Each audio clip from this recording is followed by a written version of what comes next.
Atenção, internautas do Portal Process. Em 5 segundos, mais uma transmissão ao vivo.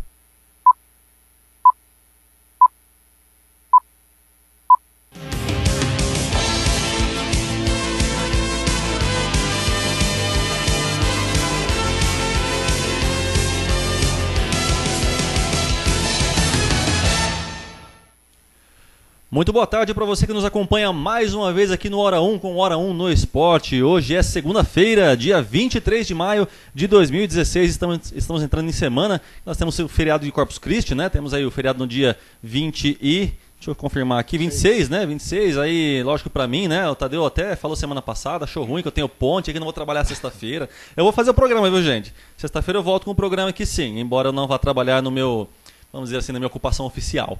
Mas... Nós vamos apresentar o Hora 1 do Esporte normalmente na sexta-feira. E hoje vamos falar bastante de futebol. Tivemos rodada do Brasileirão no final de semana, com as imagens também dos 4 grandes aí de São Paulo.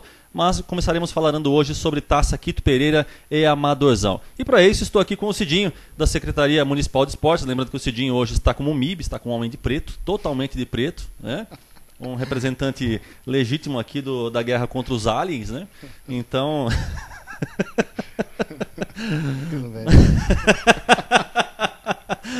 Vamos falar de quê? Foi maldade, produção? Foi maldade. Então vamos falar sobre Taça Quito Pereira com o Cidinho. O campeonato dos veteranos, que teve mais uma rodada nesse final de semana. Ele veio aqui logo no início do nosso programa. E agora estamos na 5ª rodada já da Quito Pereira. Passou rápido, né? E temos aí no último final de semana, então, Santa Rosa empatando com o 100% negro por 4-4. Vamos à tabela. Produção, temos a tabela aí para colocar no ar. Da Taça Quito Pereira, é isso mesmo. Sérgio Veículo Silvânia, 2-1 sobre a Sociedade Esportiva Pereira. Lá na Fazenda Josefina, o Trigo Serralheria perdeu do Palmeirinha por 3-1.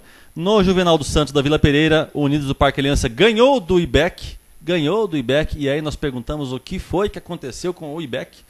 E no Ismael de Brito, do Jardim Popular, a Autoelétrica Zito ganhou do Clube Atlético Popular por 6-1. Cidinho, muito boa tarde, um prazer tê-lo conosco aqui mais uma vez para a gente falar dos campeonatos municipais. Boa tarde, Alexandre, boa tarde a todos. Primeiro que eu estou de preto, que meu time eu achei que ele ia despontar, ia voar abaixo nesse campeonato. Você está de luto? Então eu estou de luto, né? Vou explicar aqui o preto. Que o Palmeiras enganou de novo todo mundo, né? E já perdeu para a poderosa Ponte Preta. Ah, tá. Então não é uma luta contra os aliens, então. Não, é só futebol mesmo. Ah, então tá bom. Então tá certo. E falando um pouquinho dos jogos, Alexandre, tivemos grandes jogos esse final de semana, né? Então tá todo mundo brigando. Nós tivemos um jogo bem interessante que eu pude assistir inteiro, que foi mais próximo do microfone, Cidinho, que por favor. Foi Silvânia e Pereira, né, que eu pude ver.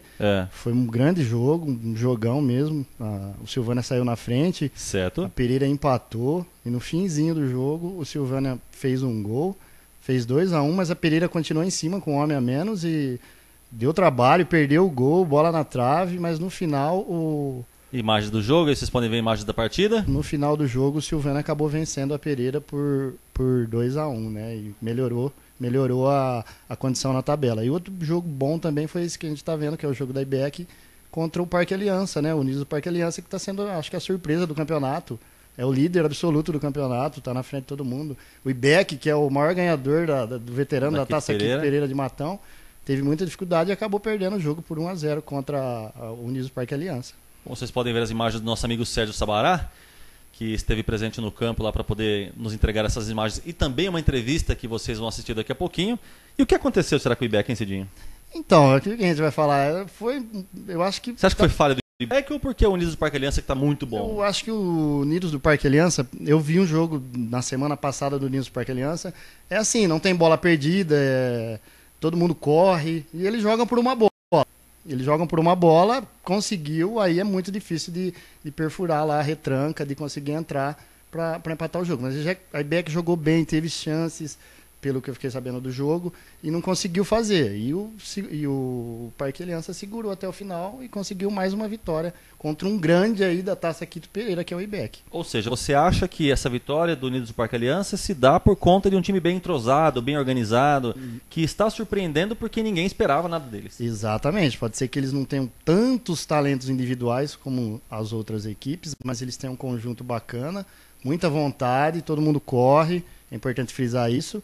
E estão lá nessa pegada e conseguiram vencer a forte equipe do IBEC, né, que é o maior ganhador de taça aqui em Matão. Exatamente. Aí tivemos um outro jogão, Sérgio Veículos Silvânia contra a Sociedade Esportiva Pereira. Esse 2-1 deve ter sido apertado, né? Foi muito apertado. Esse jogo o que eu vi, né? Então, um jogo difícil, um jogo pegado, com muitas faltas. As imagens. Isso, foram 2 expulsões para cada lado. Um jogo muito estudado, de poucas, assim, no começo de poucas chances. Mas ainda o Silvânia conseguiu sair na frente e virou o primeiro tempo na frente, mas a Pereira também tem um bom time. Lembrando que a Pereira é o atual campeão, né, da Taça aqui do Pereira.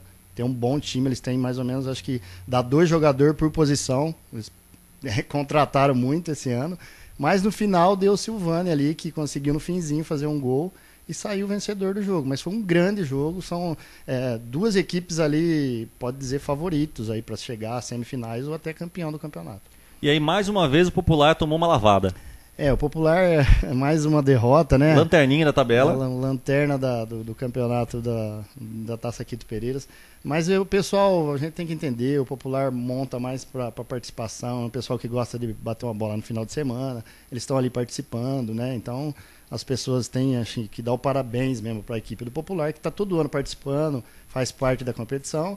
Mas é difícil, né? A gente sabe que é um campeonato difícil e os melhores, os grandões ali já pegam os jogadores, né? E fica mais difícil, eles montam aquele pessoal da amizade, da turma do final de semana mesmo.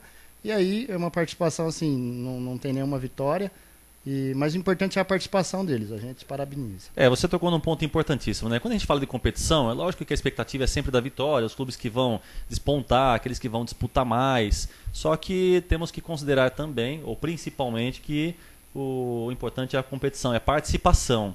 E é lógico, a gente fala do Popular aqui, que teve esses resultados ruins nas últimas partidas, mas se o time está ali basicamente para participar, para se divertir, uma reunião entre amigos, é claro que a gente vai entender isso sempre com bons olhos, né? Exatamente, eu acho que a gente tem que frisar isso, né? Que eles estão lá, uma galera que se reúne no final de semana, bate sua bolinha e depois cada um acho que tem o churrasquinho, vai tomar sua cervejinha. Eles não estão muito preocupados com essa coisa do resultado, né? É mais a participação mesmo, é mais o lazer, né? O que a gente frisa, é um lazer para as pessoas. Lembrando a todos que o campeonato amador, primeira divisão, segunda, veterano, gente, é um lazer para as pessoas, né? Então tem gente que às vezes confunde. Leva muito a sério, até demais. Exatamente, Né? Então a gente tem que exaltar assim, a equipe do Popular, mesmo com todas as derrotas, que eles estão lá para participar e fazer o lazer mesmo. Muito bem. Bom, temos a classificação da Taça Quito Pereira. Em primeiro lugar está Unidos do Parque Aliança com 13 pontos ganhos. Em 5 jogos, 4 vitórias, 1 empate, nenhuma derrota. Em segundo vem o Sérgio Veículos Silvânia com 11 pontos ganhos, sendo 5 jogos, 3 vitórias, 2 empates e nenhuma derrota. Em terceiro, Autoelétrica Zito com 10 pontos ganhos, 5 jogos, 3 vitórias, 1 empate e 1 derrota. E aí temos em quarto Palmeirinha, que está com 10 pontos ganhos, 5 jogos também, 3 vitórias também, outro empate e 1 derrota. E aí temos uma diferença aí que, como se dá ali, Cidinho? Temos Autoelétrica Zito e Palmeirinha com praticamente a mesma pontuação, mesma quantidade de jogos, evidentemente, né? Temos as rodadas em que todos participam, Sim. Quantidade de jogos. Como é que se dá essa classificação? É o saldo de gols, é isso? Saldo de gols, eles têm saldo melhor, então o Zito, você vê que ele tem mesmo ponto, mas tem saldo melhor, né? No caso, Pereira e Beck também, a Beck tem saldo melhor que a Pereira. Entendi. Então, a gente vê ali que, você vê a diferença do primeiro pro quarto ali é um jogo, e do segundo pro sexto, tá todo mundo embolado, quer dizer, uma vitória na outra rodada muda tudo isso aí completamente. A Pereira, para você ter ideia, na outra rodada era o vice-líder, ou terceiro, hoje é o sexto. Caiu para a sexta posição. Entendeu? Então a briga é muito acirrada, vai ser rodada a rodada até o final. Muito bem, temos o IBEC então em quinto, com 9 pontos ganhos, 5 jogos, 3 vitórias, nenhum empate e 2 derrotas. E aí temos o resto que a produção me cortou. A produção tirou da minha tabela aqui, então não consigo ler mais nada. Daqui a pouquinho eu volto com as... Voltou a produção? É pra acabar mesmo, viu? Sociedade Esportiva Pereira com 9 pontos ganhos. Sim, 5 jogos, sendo 3 vitórias, nenhum empate e 2 derrotas. Depois tem o Trigo Serralheria em sétimo, 4 pontos ganhos, 5 jogos, 1 vitória, 1 empate e 3 derrotas. Em oitavo, 100% Negro, 3 pontos ganhos, 5 jogos, nenhuma vitória, 3 empates e 2 derrotas. Em nono, o Santa Rosa com 1 ponto ganho, 5 jogos, nenhuma vitória, 1 empate e 4 derrotas. E por último, o Popular, que não tem nenhum ponto em 5 jogos, nenhuma vitória, nenhum empate e 5 derrotas. A produção estava me trollando, viu? Eles sabem que eu não vou ficar decorando tabela aqui, né? Mas é de boa. É maldade. Só maldade. Bom, Cidinho, temos aí da Quito Pereira, lembrando que nós temos a entrevista também com o Vladimir Pereira Carvalho, do Unidos do Parque Aliança, que vai falar sobre então a participação da equipe contra o IBEC. Vamos assistir. Vladimir Ferreira Carvalho, seu time é mais líder do que nunca? Com certeza, com bastante trabalho, pé no chão, com bastante humildade. A gente vem aí desde o começo do ano fazendo um trabalho aí com os 3 times nossos, com bastante preferência, queira ou não queira, hoje com o veterano nosso, com o time de domingo, com a molecada, e tem a Bezinha também. Hoje foi mais um jogo daqueles, difícil, como os outros jogos nossos tivemos difícil, sabia da dificuldade do jogo, mas sabia da força do nosso time também. E nós vem demonstrando dentro de campo. Para quem não conhecia o time nosso, o Unidos do Parque Aliança, esse é o veterano nosso, certo? Que vem adquirindo respeito e mostrando que futebol é dentro de campo, certo? A gente só tem a agradecer a Procesa, a todo mundo que vem fazendo a cobertura aí, do esporte amador, do veterano, que é muito gratificante pra gente aí do esporte amador do Natal. Só para deixar os outros nervosos, mais líder do que nunca? Com certeza, mais uma semana dormiremos líder. Muito obrigado, Vlad. Nada.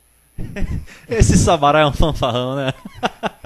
Mais líder do que nunca. Uma provocaçãozinha dessa, Cidinho. Você viu que o Sabará provocou. Né? Mas entra naquilo que a gente falou mesmo. Você viu que na entrevista Da dele... esportividade, né? Coisa...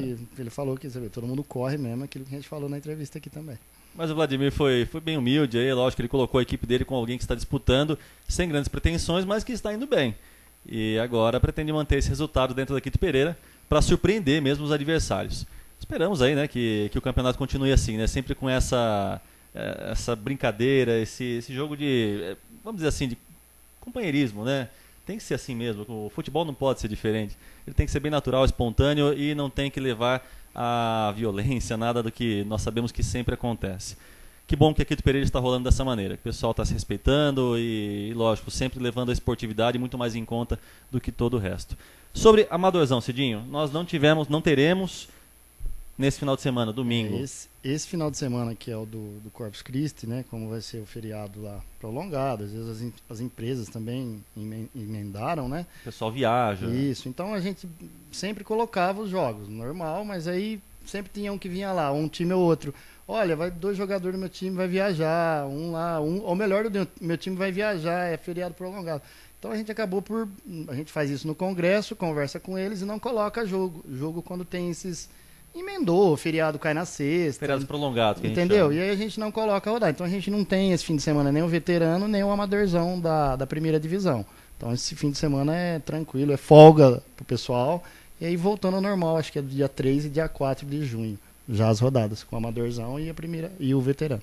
Legal. Qual que é o balanço que você faz até essa quinta rodada da Quito Pereira? Você acha que o campeonato está correndo bem, que a secretaria não está tendo problemas em relação à organização? Tudo em ordem? Não, está tudo bem, Alexandre. Eu acho que foi importante você frisar que está indo muito bem. A gente tem que dizer que continua, que se mantenha assim. Não estamos tendo problema, graças a Deus. Às vezes eu nem queria falar isso porque você fala e depois as coisas acontecem. Entendeu como é que é? Mas graças a Deus nós não estamos tendo problema com briga, ninguém brigando com o árbitro. Está indo bem demais, está indo muito bem. O balanço é positivo, está muito bacana. Acirrado. Vale frisar isso. Começou disputado já o campeonato, muito disputado, né? A gente faz tempo, acho que não via 6 ou 7 times brigando por 4 vagas. E duas das melhores equipes fora hoje da zona de classificação. Então, o balanço é super positivo da Taça Quito Pereira. Que continue assim. Show de bola. Cidinho, obrigado pela participação mais uma vez aqui no Hora 1 no Esporte. Esperamos que volte em breve. E aí nós traremos mais novidades de Quito Pereira e Amadorzão. Tá legal, eu que agradeço a todos e uma boa tarde a todo mundo.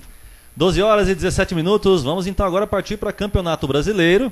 Nós teremos então a presença do Tadeu Barbieri, que estará aqui conosco daqui a pouquinho, cedinho sai, vem o Tadeu, para a gente falar sobre o Brasileirão e as partidas que ocorreram neste final de semana. Temos lá, Ponte Preta ganhou do Palmeiras por 2-1, Fluminense empatou com Santa Cruz 2-2, Cruzeiro e Figueirense 2-2, Santos ganhou do Coritiba 2-1, Atlético Paranaense empatou com o Atlético Mineiro, duelo de Atléticos aí, né? 1-1. Vitória 3-2 sobre o Corinthians perdeu do Vitória, o São Paulo perdeu do Inter, uma bagunça esse jogo inclusive, Grêmio 1-0 sobre o Flamengo, Chapecoense 3-1 na América de Minas, Sport 1-1 no Botafogo. Esses são os resultados da segunda rodada. E aí, Tadeu está comigo aqui nos estúdios do Hora 1 para falar sobre esse Campeonato Brasileiro às 12 horas e 18 minutos desta segunda-feira. Tadeu, muitíssimo boa tarde, prazer tê-lo conosco mais uma vez, você que está sendo um convidado assíduo desse programa para falar de futebol conosco. É sempre um prazer renovado e depois a gente vai pedir um cachê, né? Pede sim. Nada mais justo. Eu já pedi final de semana, não vou ter mesmo? Não. Quer dizer, final de semana que eu digo, né? Feriado prolongado, né? Sim, sexta-feira. A produção falando, você vai vir fazer o programa aqui, ó. Sexta você vem. O cara é um carrasco, né? É assim. duro, né, cara, trabalhar assim, né? Não, o cara é pouco enriquece, fica assim mesmo, não se incomoda não. Bom, me fala sobre o Brasileirão. O que você achou dos jogos, Tadeu? Olha, eu tive a oportunidade de assistir algumas partidas nesse final de semana e é importante destacar algumas situações.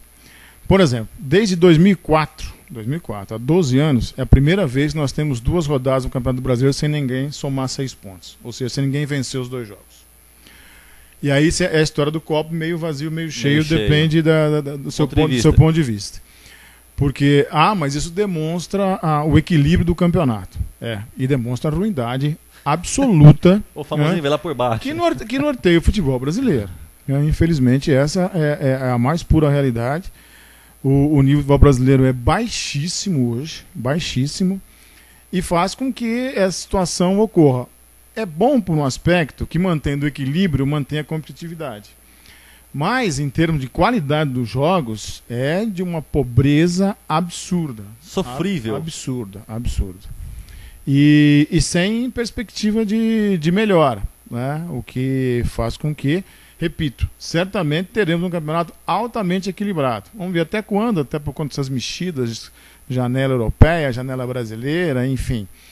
Mas, até por conta disso, nós temos alguns jogos interessantes. O jogo do São Paulo, por exemplo, foi muito interessante. Foi de pobreza técnica, pobreza tática, mas foi um jogo muito gostoso de acompanhar, porque houve uma sucessão de lances interessantes. Você está vendo o primeiro gol do Inter, do Sacha, já numa falha do sistema defensivo do São Paulo. Você pode ver que tanto o Lugano e o Maicon estão lá no Vitinho do outro lado. Toma amarelo, inclusive, a figura, né, o Lugano? A inversão, aí o Sacha aí sozinho faz o gol do Internacional. O São Paulo vai batalhar, o Balsa vai fazer as modificações, vai conseguir o empate já no final do jogo. Acho que esse é o lance, numa falta no Ganso, que tem a expulsão do Alex. E na cobrança da falta, o Lugano vai fazer o gol de cabeça empatando. Bom, nessa altura do campeonato, faltando alguns minutos, o São Paulo vai para cima, vai buscar a virada, só que abandonou completamente a cozinha. E você vai ver na sequência o segundo gol do Inter, também marcado pelo Sacha, onde existem 5 jogadores do São Paulo que voltam correndo para tentar a marcação e não chegam. Inclusive o Bruno corre atrás do lateral o tempo todo, não chega. Você vê dentro da área os jogadores do São Paulo, lá, 4 mal posicionados. E cadê o Lugano? Tá lá de centroavante. Uma desorganização tática absurda, né? E aí o Inter fez o seu segundo gol e acabou vencendo o jogo por 2-1. O resultado acabou sendo justo. Foi por isso que eu classifiquei o jogo como bagunçado, pelo menos da parte do São Paulo, né? Que eu achei que não... enfim, o time se perdeu inteiro. Posições, não se encaixou. Não, a verdade é que o São Paulo, que nós falamos na semana passada, né? A questão de desligar a chave. E voltar para um campeonato de pontos corridos, não a Libertadores no mata-mata, que o São Paulo está na semifinal. Algumas mudanças no time, né? Que o Balsa promoveu, mas de qualquer forma se esperava um pouco mais do São Paulo, pelo menos em termos de organização. E aí vem a história da falta de elenco do São Paulo. Quando você tem que abrir mão, ou lançar a mão do Allan Kardec, Do Rogério, o Neymar do Nordeste, Neymar do Agreste, Neymar sei lá eu de onde. A coisa não vai acontecer, velho. Não vai acontecer porque não tem qualidade para acontecer. O São Paulo precisava mesmo... Como é que eu posso dizer, Tadeu? Quando você fala de virar a chave, ou seja, voltar para o brasileiro e pensar num time melhor para o brasileiro, na verdade o São Paulo precisa se reorganizar em vários aspectos, na minha opinião. Claro. E aí você tem caras como o Lugano, que também fica sumido e de repente toma cartão e tal, e faz um gol, mas é um cara, na minha opinião, sem expressão dentro do time. Sem uma grande expressão dentro do time. Aí é aquela história de você contratar o jogador pelo que ele foi no passado. Né? 10 anos depois, volta. O Lugano, quando era bom, era ruim. Né? Quando ele era bom, ele já era ruim. Você imagina 10 anos depois, quando ele estava no Cerro Porteño do Paraguai. É o ídolo, é o deus da raça. Não, precisa jogar bola. E como você disse, ele não está jogando, ele está sempre atrasado, ele não tem mais o tempo de bola. Sabe que a torcida de São Paulo, com raras exceções como você, é apaixonada pelo Lugano. O que vai fazer? Com a torcida do Palmeiras, boa parte era apaixonada pelo Valdívia. E o custo-benefício é terrível. Tanto trabalho. De um quanto de outro. Né? Exatamente. Então, é muito complicado isso. Falando de Palmeiras... O Palmeiras perdeu da Ponte no sábado. Eu estava ouvindo o Cidinho falar que estava de luto, mas eu não vejo nenhum motivo para luto, não. Porque é uma oscilação absolutamente normal. Né? Não só do time do Palmeiras. Você vê, esse gol é uma falha, o primeiro gol da Ponte é uma falha que não pode acontecer. Que você tem o jogador da Ponte se infiltra e a falta é de longa, é lenta a bola. Atravessa a zaga numa boa, né? Pois dá pra zaga fazer o corte numa boa. E ele entra no meio de 3 jogadores do Palmeiras pra finalizar. Esse é pior ainda, você vai ver o Alexandro lá atrás correndo atrás do ponta. Tá errado, como é que o centroavante tá ali? Ali você tem que ter um lateral ou um volante fazendo a cobertura. Não, é o centroavante que tá correndo atrás e obviamente não vai chegar. Pode ver, né? Erro de posicionamento, erro de marcação, e a Ponte se aproveita e faz o segundo gol. E foi um jogo interessante, porque o Palmeiras começa o jogo em cima da Ponte, tem duas chances, claro, esse é o gol do Palmeiras com 45 do segundo tempo, um gol do Moisés, depois de um rebote do goleiro da Ponte. O Palmeiras começa em cima, o goleiro da Ponte faz 2 defesas sensacionais, aí a Ponte vai para o ataque, o Praz faz uma defesa sensacional, quer dizer, foi um jogo lá e cá, e onde a Ponte foi superior. Onde a Ponte, que tem o Eduardo Batista agora como treinador, tudo que o Cuca tentava, ele tinha o antídoto e fazia a marcação, e o Palmeiras não jogou. E o Palmeiras tinha condição de acompanhar a Ponte. Claro, certamente. Só que tivemos falhas individuais, né, que permitiram a Ponte a vitória, mas não só pelas falhas. A Ponte mereceu, jogou mais que o Palmeiras, soube neutralizar as principais ações ofensivas do Palmeiras, e com isso teve méritos totais na vitória. Como eu disse no começo do programa, você não tem um grande time. Tá? Você fala, o Fábio Pereira Futebol Clube vai arrebentar e vai ganhar o campeonato com o pé nas costas. Não tem no futebol brasileiro um grande time. Então vai ser um perde-ganha danado, porque ninguém é superior a ninguém. Né? Existem elencos melhores, elencos maiores e não melhores, e você vê o que está acontecendo. Hoje a classificação, o Santa Cruz é o líder, com a Chapecoense em segundo lugar. Isso não vai se manter, óbvio que não vai se manter, mas deixa claro essa situação de perde-ganha que vai acontecer. Olha lá, a classificação. Exatamente. Santa Cruz com 4 pontos ganhos, saldo de 3 gols, Chapecoense 4 também, enfim, temos até o Grêmio, né? Com 4 pontos ganhos, mas aí muda o saldo de gols. E aí você tem ali no meio, bom, o Fluminense está indo bem. O Fluminense é um time que... Então, mas você vê, o Fluminense, né, empatou com o Santa Cruz dentro de Volta Redonda, nesse final de semana. Então, vou jogar em casa, vou atropelar. Já não atropela mais. É verdade. Você vê o caso do Santos, que jogou na Vila, e o Santos na Vila é praticamente imbatível. Primeiro tempo só deu Curitiba. O Curitiba fez 1-0, teve chance de fazer o segundo, bola na trave. Né? Aí, surpreendentemente, olha lá o lance, o cruzamento do Leandro, o Kleber sozinho, o gladiador, com seus 87 anos aproximadamente, né, no último censo. E cadê a zaga do Santos?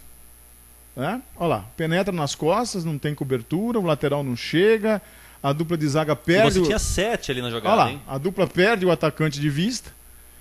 E o Santos vai conseguir empatar e fazer o gol da vitória aos 51 do segundo tempo. O goleiro cobrindo o primeiro pau, retranca vazia. Então, e como é que o Santos melhora? Quando sai o Lucas Lima no intervalo, cara. Quer dizer, é um contrassenso, né? Você tira o teu melhor jogador e o teu time melhora? Como assim? Amuleto do mal. E aí o que me chamou a atenção realmente nesta... Aí o goleiro foi mão de alface, né?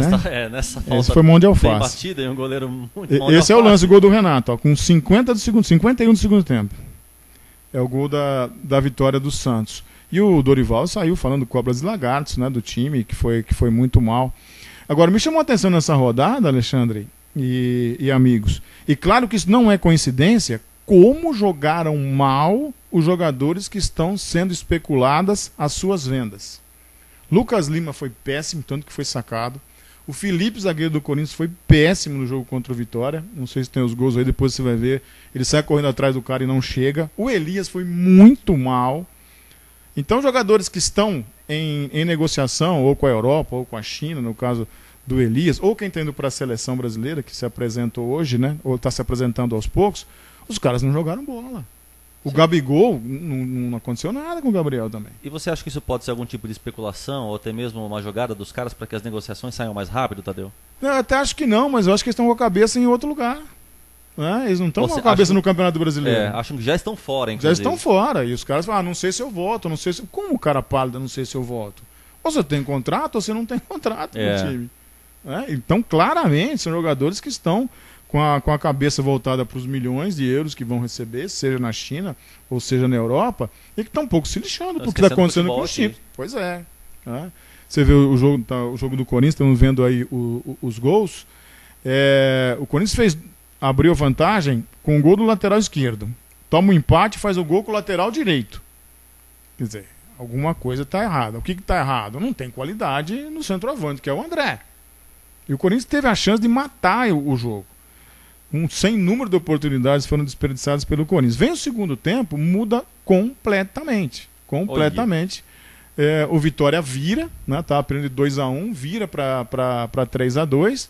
O Corinthians tem até chance de fazer outros gols, desperdiça e acaba perdendo mais um jogo. Aí vem o Tite depois da partida e fala: foi o melhor primeiro tempo do ano. O jogo tem 90, cara. Não, só 45. Não adianta. Fiz 45 minutos espetaculares. E aí, como é que foi? Eu perdi. Ué. Né? Eles estão muito nervosos porque a torcida pressiona, porque a Gaviões tem reunião. Ué, então tem reunião porque alguém deixa entrar. Estão preocupados com a dívida. A verdade é essa. Entendeu? Então, preocupados com a conta corrente. Esse argumento dos treinadores também está na hora de olhar melhor, né? Deu para notar que algumas jogadas na área ali, Tadeu, parecia pelada, cara. Da parte do Corinthians. Os caras perdiam bola, assim, jogada boba. Não, né? teve gol aí que parecia fim de churrasco, né, cara? Aquela pelada depois do churrasco, né? Todo exatamente. mundo com 170 quilos. Exatamente. Desorganização. E muito estranho o que vem acontecendo. Principalmente com um time como o Corinthians que mudou muito, mas tem uma tática pré-estabelecida, pré-definida e não está acontecendo. São 5 jogos seguidos sem vencer. Mais de um mês sem ter uma vitória. Né? Em 6 pontos disputados, ganhou 1. E agora pode haver um novo desmanche? Falam da saída do Felipe, falam da saída do Elias. E como é que faz? Não consegue pagar a parcela do Itaquerão? Como dizem, que fase! Que desagradável, hein? Bom, aguardemos, né? Não resta outra coisa, porque vai saber que malabarismo que a diretoria do Corinthians vai fazer, né? Porque só com malabarismo agora para resolver. Só. E dos mágica, bons, e dos bons, hein? Dos bons. Tem que ser de Copperfield pra cima para fazer a mágica aí. Ajuste fiscal não funciona mais, né, Tadeu? Não, nem pedalada, né? Nem pedalada. Bom, Matonense, temos alguma notícia? Matonense comemora 40 anos essa semana, né? Matonense que foi fundado em 1976... Se a memória não trai, foi 26 de maio, 24 de maio. Você estava presente, Tadeu, na cerimônia? Não estava. Já tinha idade para estar, mas não estava. Só falta você falar, seu pai estava. E por incrível que pareça, a Matonense, nesse final de semana, ganhou no Sub-15, ganhou no Sub-17, do poderoso Palmeirinho de Porto Ferreira. E os 2 jogos aqui em Matão. E ontem perdeu pro Barretos também aqui em Matão, no Sub-20, por 3-0. Esse foi o resumo da ópera da Matonense nesse... Você acha que é uma boa comemoração de aniversário? É melancólica, né? Melancólica. Não tem nada para comemorar, não. Não tem. Certamente não. Aliás, é triste porque nós no futebol sempre temos a expectativa, né? Mais o time da cidade, né? De que as coisas de um ano para o outro vão melhorar. É aquela coisa, que esperança que nunca morre, né? Sim. E aí de repente você chega no aniversário desse e muito pelo contrário, você não tem o que comemorar, tem o que lamentar e muito. Então... Não, e tem sido assim nos últimos anos, né? Nos últimos anos. Infelizmente tem sido assim nos últimos anos. Bem lembrado, nos últimos anos. Vamos ver o que acontece para 2017. E só lembrando que nós estamos aí agora com vários jogadores cedidos para suas seleções, né? Para a disputa da Copa América Centenária, que não nesse final de semana, no outro já começa, o que empobrece ainda mais o Campeonato Brasileiro. O né? calendário vai ser uma lambança esse ano, Não, né? total. Vai ser uma lambança plena. Total. Você tem agora o Santos que perdeu o Gabriel e perdeu o Ricardo. Aliás, o Ricardo Leite foi cortado da seleção, né, como informação. E aí convocaram o Jonas. Você imagina, eu estava falando do nível no começo do programa. Pra quem já teve Careca, Romário, Ronaldo, né? Não, é covardia, né, Tadeu? Aí você tem Ricardo Oliveira e Jonas. É covardia. É melhor deixar pra lá isso. É covardia essa comparação aí, Careca. Que foi, produção? Expectativa da Copa América. Olha, a Copa América, essa Copa América Centenária é absolutamente caça-níquel, né? É lá com o Mickey, o Pluto, aquele pessoal todo lá, né? Tio Patinhas. Tio Patinhas. Até por isso o Kaká tá lá, óbvio, na seleção brasileira. Em relação à seleção, não tenho expectativa nenhuma. Sincero, honestamente, não tenho expectativa nenhuma. Acho que até nós temos uma série de bons jogadores, mas não temos técnico, né? Que é sofrível o amigo da Branca de Neve lá como treinador. Então a expectativa minha é absolutamente nenhuma. A expectativa fica em relação à Argentina, sempre, né, que tem aí uma série de jogadores altamente qualificados, Di Maria, Higuaín, Agüero, Messi e assim por diante. E nós temos não temos, né? Não temos. Então tá. Não temos. Não, a expectativa era outra, mas não temos. Ia falar do Neymar, eu lembrei, o Neymar não tá. Não temos. Então não temos. Então, aliás, você tocou num ponto importante, viu, Tadeu? Essa questão de técnico no Brasil, primeiro que a gente não tem escola de técnico, né? E segundo que, bom, a gente não tem técnico nem no brasileiro, quanto mais na seleção. Então, não tem de onde sair técnico bom, né? E lá fora também os nossos treinadores estão na China, né? Lá tá o Mano, o Luxemburgo, o Filipão, quer dizer, quando você vê uma série de treinadores argentinos em time de ponta, que nem o Simeone no Atlético de Madrid e tal, técnico brasileiro, como você diz, não tem escola. Não tem escola. Então, se aqui é ruim, imagina como é que vai ficar a seleção com um que nunca foi treinador na vida, né? Eu acho até que essa é uma grande falha. Não tem método. Você fala, não, vamos fazer uma escola. Não tem filosofia, né? Não tem filosofia. Não tem uma grade curricular para você estabelecer. Vamos criar treinadores. Vamos fazer treinadores. É que esperar o que da CBF, né? Eles não têm filosofia, tem folha corrida. Como é que esperar o quê? Bom, dá pra esperar coisa da CBF, investigação, tem cadeia, FBI, um monte de coisa. O presidente da CBF não viaja, ele não pode viajar, tem medo de ser preso. E como é que faz? Então, vai esperar o que da seleção brasileira? Interpol e tal. Eu, sinceramente, Fábio, não espero. Minha perspectiva é zero em relação à seleção brasileira. Não só para a Copa América, como para as eliminatórias também. Acho que o Brasil corre sérios riscos de, pela primeira vez na história, ficar fora de uma Copa do Mundo. O futebol está se tornando reflexo do resto do país. Sei lá o que Se a gente entrar nessa discussão, a gente vai até 6 da tarde com um programa ao vivo. Melhor deixar isso pra outra. Vai ficar muito caro, cara. Vai ficar muito caro isso aí. Não, então corta. Se vai ficar caro, corta. 12 horas Momento de contenção, cara. Corta. 12 horas e 35 minutos. Tadeu, obrigado mais uma vez. Um abraço, até sexta. Fico por aqui também, então, com mais esse Hora 1 no Esporte. Voltaremos sexta-feira ao meio-dia, não perca. Lembrando que nós temos o feriado na quinta, mas sexta programa normal, absolutamente normal. Estarei aqui com vocês. Um grande abraço a todos e até lá.